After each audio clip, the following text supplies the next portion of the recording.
At that moment, I was completely stunned and had to double-check what I was seeing. There he was, my husband Jackson, in a place he was never supposed to be. "Jackson, what are you doing here?" I exclaimed in disbelief. Jackson was supposed to be in New York for a business trip. Yet, there he was, standing in a hospital in Los Angeles, a city just a short drive from where we lived. The shock deepened when I noticed who was with him, a woman and a young child, both of whom were snuggling close to him. They were sharing warm smiles, creating a picture of a perfect little family. To an outsider, it would seem like a heartwarming scene of domestic bliss. But to me, it was utterly baffling and unexpected. My husband was with a woman and a child I had never seen before. I knew I couldn't just walk away from this. My heart pounding, I approached them quietly and called out from behind, "My name is Hadley, I'm 29 years old. After graduating from university, I began a career as an advertising director. I got married to Jackson when I was 25, and it's been 8 years now. Our daughter, Eliza, came into our lives when I was 32, and she's nearly 5. She's a vibrant and healthy little girl, thankfully free from any serious illnesses." Jackson, who works as a business analyst, has been extremely busy over the past few years. His frequent late nights and constant business trips have caused Eliza to become somewhat distant from him. "Mommy, is Daddy coming home today?" Eliza had asked earlier that day as I was preparing dinner. I paused, looking at her thoughtfully, and replied, "He'll come home, but probably late, as usual. Daddy seems caught up with work." "Really? Then it's just you and me until bedtime?" she asked. "Yes, that's right." "Yay. Hey Mom, let's watch the anime we recorded together," she cheered. "Okay, after we eat dinner and take a bath," I agreed. Eliza's face lit up with joy, and she hurried off to set up the living room. Seeing her so happy about spending the evening just with me made my feelings about Jackson's absence more complex. I felt a mix of relief that we could enjoy our little rituals, and a pang of sadness that he wasn't there to share these moments. It was a situation that couldn't be ignored, even if I wished it could be different. It wasn't surprising that Eliza, almost 7 now, felt distant from Jackson. He was rarely home, arriving late just to sleep, and our family outings had become a thing of the past. It had been over a year since we last spent a day together as a family. Jackson's job demanded so much of his time that even weekends weren't spared. When he did have a day off, he preferred solitude, locking himself away to watch movies or browse the internet. This past year, his interactions with Eliza had dwindled to nothing. They barely exchanged words, even when they were in the same room.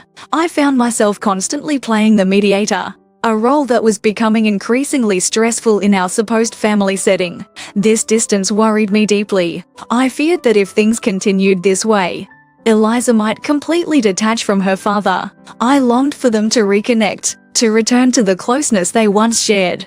With these thoughts heavy on my mind, I decided to confront the issue the next time Jackson came home. That night, as he walked through the door, his expression was less than pleased at my greeting. Though his demeanor irked me, I pushed forward, determined to address the growing gap between him and our daughter. "Hey, Jackson, you haven't really spoken to Eliza in about a year, have you?" I asked, hoping to spark some reflection on his part. "Not really, no. I don't think there's much to talk about," he responded dismissively. "But you're her father. I wish you would act like it. All of her friends have family outings, and yet she doesn't even speak with her own dad. Don't you think that's sad?" I pressed, my voice laden with concern and a hint of frustration. "What's the point of saying that? I'm not out playing. I'm working," he retorted, his tone defensive yet resigned. This conversation, though tense, was a necessary step. I hoped it would be the beginning of a change, a way to bridge the growing divide in our family, for Eliza's sake and for ours. I fully understand the situation, yet I believe Eliza will ultimately bear the brunt if this persists. My husband exhaled sharply in frustration and slumped deeply into the couch.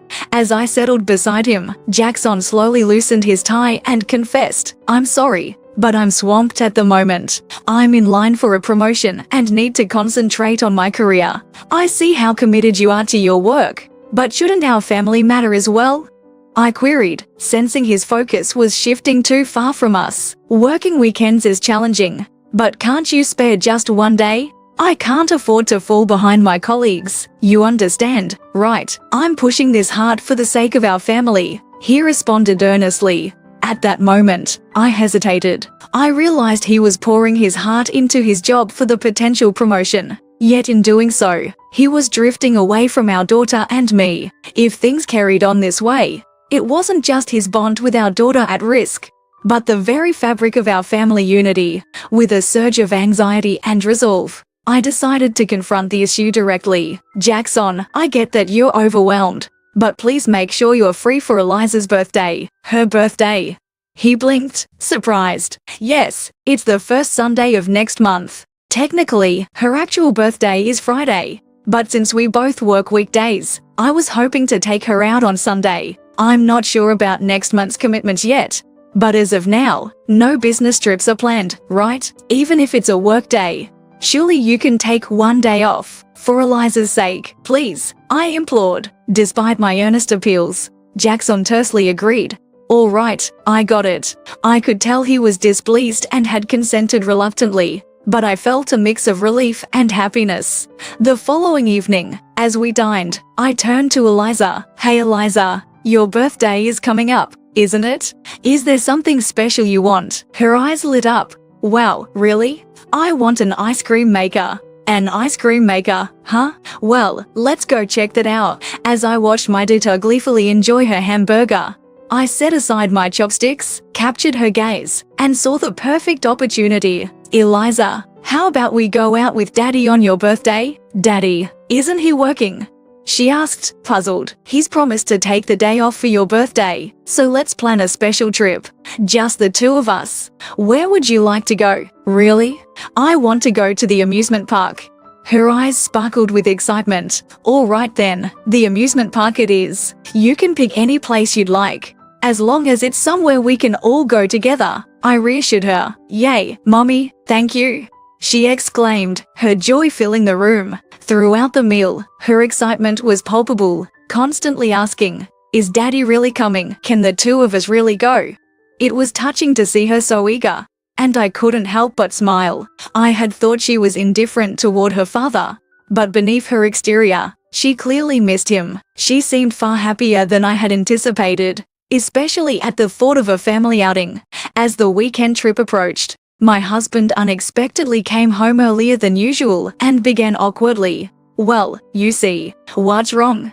I inquired, sensing his discomfort. After a pause, he confessed, I have to go on a business trip from Thursday to Sunday this week. What? But we promised to keep those days free for Eliza's birthday, I responded, shock and frustration mingling in my voice. What can I do? The person who was supposed to go suddenly couldn't, and I was the only one available as a replacement, he explained, his tone helpless. Even so, why didn't you refuse? Do you know how much Eliza was looking forward to it? I pressed, disappointment heavy in my words. It wasn't a situation where I could just refuse, he replied, his voice growing louder despite our daughter sleeping in the next room. Trying to calm him, I faced his mounting anger as he continued. You have it easy working at a company where you can leave on time, but it's not like that for me. In a highly competitive environment, everything depends on how quickly you can get promoted. What's all this talk about promotion? Sure, I understand work is important, but what about us? What about your family? I countered, my own frustration rising. Supporting your husband is also a wife's duty, he retorted, his face reddening with anger. This is why I can't stand people working in cushy jobs. What? Can you at least come back early on Sunday? I pleaded, hoping for a compromise. Sunday loomed impossible. Jackson explained that the business trip was in New York, and with a flight time of 5.5 hours one way, there was no way he could make it back early. I can't get out of this business trip starting from Thursday, he insisted. You should go on your own. Wait, Jackson, I called out as he walked away, but he didn't stop. His departure left a chilly silence in the living room, echoing only with my sigh. I was left alone, wrestling with the thought of how to break the news to our daughter. On Thursday night, as Jackson left for his trip, I mustered the courage to tell Eliza the truth. The room fell into a heavy silence. I'm sorry, Eliza, but actually Daddy has a business trip from today until Sunday, so he has to work, I explained gently. Oh, okay, she responded, trying to mask her disappointment. Would it be okay if it's just the two of us? I asked, hoping she would understand. Okay then, I'll go to the amusement park with just Mom. She agreed, yet her silence spoke volumes. She had probably hoped for a family day out. But to avoid upsetting me, she pretended to be okay with the change. Seeing her brave face, I felt a wave of guilt wash over me, almost bringing tears to my eyes. Yet, I held them back for the sake of my daughter, who was trying to smile through her disappointment. Determined to make the day as joyful as possible for Eliza, I planned our trip meticulously. Several days later, on the day of our amusement park visit, Eliza woke up early, bubbling with anticipation. We left the house at 8:11 a.m., eager to be at the gates as they opened. She seemed truly excited, her happiness evident as we explored the park. But as I watched her more closely, I noticed her cheeks were unusually red. Concerned, I called out to her, "Eliza, wait a minute. What is it, Mom?" she asked, turning towards me. I grabbed her arm and gently placed my hand on her forehead, only to recoil at the heat of her fever. "Wait, Eliza, you have a high fever. Why didn't you tell me?" "I'm not feverish. Come on, Mom, let's go ride the merry-go-round," she protested, her voice a mixture of excitement and frailty. "Eliza, I think you have a very high fever. Should we go to the hospital together?"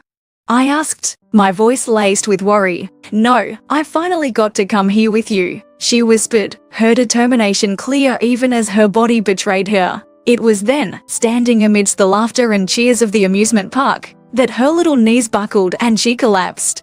As my daughter's condition worsened, guilt propelled me urgently through the doors of the university hospital. I carried Eliza in my arms, hurrying to the reception. "It's our first time here," I said breathlessly, making a beeline for the pediatrics department. Eliza's temperature had soared past 38 degrees. Nurses quickly administered N4, their swift actions providing me some relief. "We'll take good care of her here, so please, try to rest a bit," one nurse advised gently, her words soothing my frantic heart. Exhausted and shaken, I ventured to the hospital store to pick up some essentials for Eliza, then found solace on a bench in the rest area. As I sat reflecting on the day's events, a familiar voice echoed through the corridor. I turned, disbelieving my eyes. "Jackson, why are you here?" I stammered, my voice tinged with shock and confusion. Jackson should have been in New York on a business trip. Yet here he was, in a Los Angeles hospital, not far from our city. But the surprises didn't end there. Beside him sat a woman and a child, both leaning into him comfortably. "Mom, we're going shopping after the hospital, right?" the child piped up. "Yes, the four of us," the woman replied, her voice cheerful. "Soon we'll be a family of 4. I'm excited. You're about to become a big sister, so you need to be responsible, okay?" I overheard enough to piece together the painful picture. The woman was pregnant, her belly visibly rounded, and Jackson was tenderly stroking it. The warmth they shared, the smiles they exchanged, it looked like a scene from a happy family. But not for me. To my eyes, it was a surreal tableau of betrayal. Anger surged within me. My fist clenched, my lower lip quivered. So that's how it is. Working on holidays, business trips, all lies, I muttered under my breath, the realization stinging. I couldn't forgive him for the continual deceit, for betraying both Eliza and me. Fueled by a tumult of emotions, I approached them, my footsteps silent but determined. Standing behind them, I finally spoke, my voice cutting through the air. "A business trip? It's over already, huh?" At the sound of my voice, Jackson whirled around, his face draining of color as if he'd seen a ghost. "Vera, why are you here?" he stammered, panic overtaking him. "Eliza and I went to the amusement park, but she got a fever. She's getting N4 right now," I explained, my tone steady despite the storm inside me. "More importantly, why are you here?" "No." "Well, that is, who are these people?" I asked, my voice dense with confusion and betrayal. The woman next to him glanced down, her complexion paling. "You miss, what were you doing just now?" I continued, My eyes locked on her uneasy figure. Today is the day of Mom's prenatal checkup. Even though Dad is busy with work, he always makes time to accompany us to the hospital, she replied, her voice filled with a mix of pride and innocence. That's nice. You must really love your mom and dad, I said, my tone forced and polite, masking the storm brewing inside me. Yeah, we're going to the amusement park together next time, right Dad? She chirped, turning to Jackson who, caught off guard, managed a strained smile.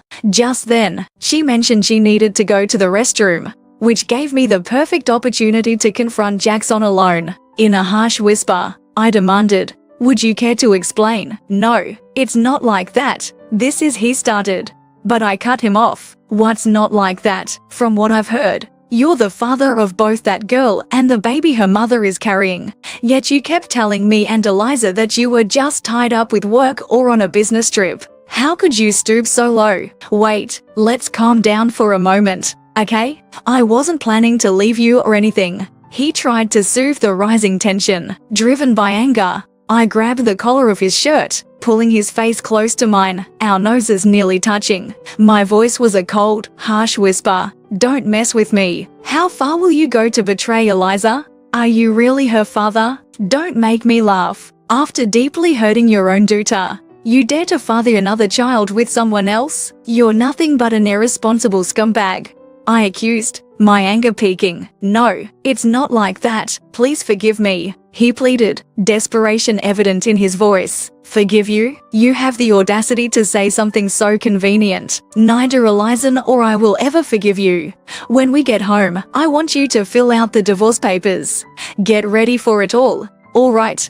I finished, my voice firm, signaling the end of any discussion as I prepared to turn this confrontation into action. After the confrontation at the hospital, I pushed Jackson away with a firm resolve and stormed off. On the way home, with Eliza now stable, I made a detour to the city office to pick up the divorce papers. Once home, I took the time to sit down with Eliza and gently explained everything to her in terms she could understand. She listened intently, and when I finished, she said something that both broke and warmed my heart. I'm glad it's not Mom who's leaving. You always look so sad when you talk to Dad. As long as I'm with Mom, I'll be okay with anything. But Eliza, I thought you loved Dad?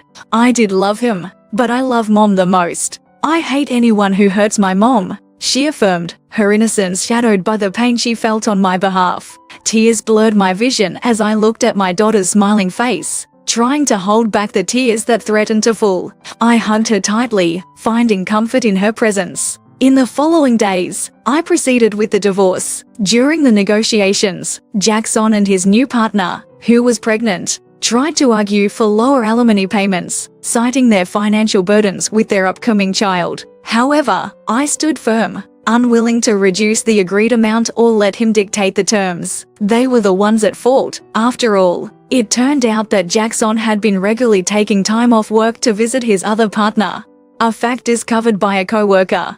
This revelation severely damaged his reputation at work, halting his career progression and earning him disdainful looks from his colleagues. The general sentiment was clear. Jackson had not only been unfaithful but had also compromised his professional integrity. I moved to an apartment near my workplace, I mused. It would be a relief if he just quit already. Despite the rumors and criticism, Jackson clung to his job, likely due to the financial obligations he had towards us for alimony and child support. As for me, I settled into a new apartment close to work, starting anew with Eliza. My parents regularly visited to ensure Eliza didn't feel isolated, supporting us as I navigated life as a single mother. I was conscious of the potential challenges ahead, but I was determined to fill Eliza's life with all the love and care I could offer, aiming to minimize any sadness she might feel from our changed circumstances.